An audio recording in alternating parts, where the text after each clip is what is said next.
Hi guys, this is Lucas Miller, and I should like to share my fan fiction story from E.M. Forster's A Room with a View. If you've seen the film with Helena Bonham Carter, Daniel Day-Lewis, and Julian Sands, you'll notice that they never showed the scene where Lucy declares her love for George after having a short talk with his father. I always wanted to know what she would say when they came to the understanding that they were soulmates. So I wrote the deleted scene, since Merchant and Ivory did not take the trouble to write it themselves. Lucy declares her love for George. Lucy came running out of the cottage all in a dither. Her cheeks were flushed and her voice was breathless. "Mama! Charlotte!" "Why, Lucy, whatever is the matter?" exclaimed Mrs. Honeychurch. Lucy took her ticket to Greece out of her pocket. "Here, take this back to the railway station. There's something I really need to take care of." You mean you're not going to Greece after all? There's no time to explain, Mama. I have to go, now. Lucy turned around and started running away. A subtle smile flicked across Charlotte's face.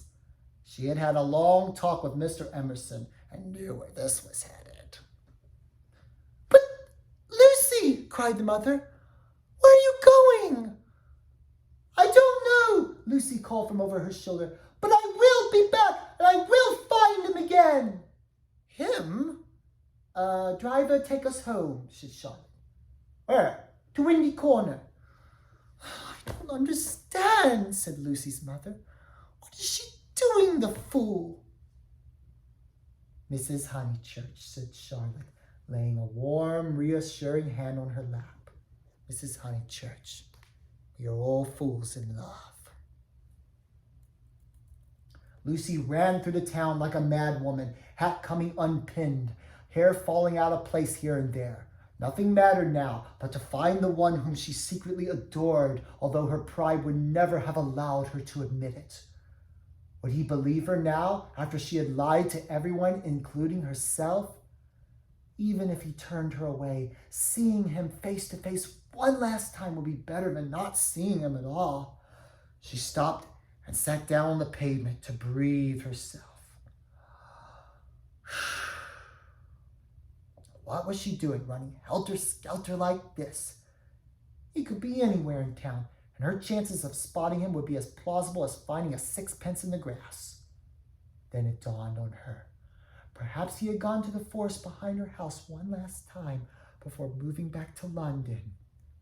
That was like him, for he always seemed more at home in the wild, unbridled arms of Mother Nature than amongst the birds of fine feather and song, with all their tuxedos, jewels, and pretentiously rehearsed sentiments that they delivered in crisp, meticulous voices as if they were actors on a stage. Cecil Vyse belonged to that world, and so did all the other starchy young gentlemen Lucy had encountered from the day she made her official debut at the London Ballroom before that fateful trip to Italy which changed everything. But he and his father were made of different stuff. They swung their arms about freely, smiled and frowned when they felt like it, said exactly what they thought and felt, paying no mind to others' opinion of them, and were ready to be friends with anyone who approached them with an open heart and didn't give a fig for anyone who was surly and ill-disposed. Ah, yes, he was the one, unbeknownst to her, whom she secretly idealized as a child. That knight in her storybooks who braved the dangers of fairyland in search of a lady to devote himself to for the rest of his life. That day he carried her across the Florentine quarter when she had fainted at the sight of a street murder was exactly like a scene from those books she cherished so.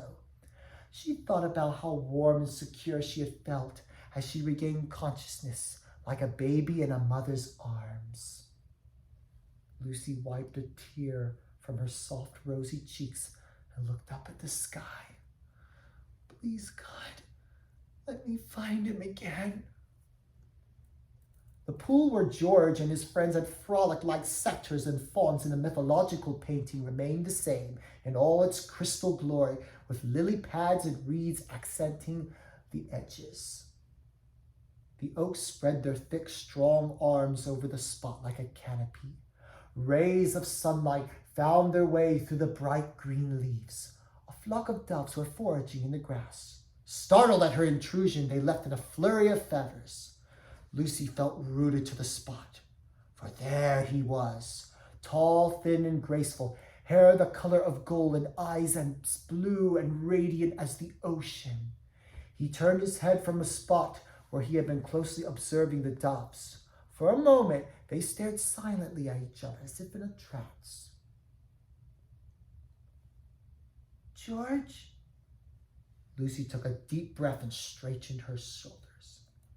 "Come now," she told herself inwardly. "This is no time to lose your tongue." "George, we had harsh words. Forgive me." His lips turned into that warm, kind, humble smile she loved so much.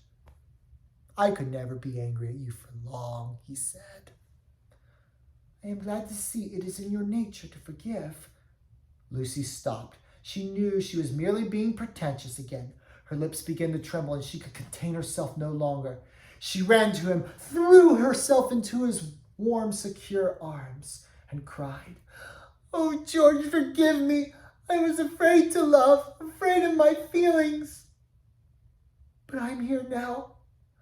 I have loved you ever since the day you carried me across the threshold in Florence and kissed me in the field.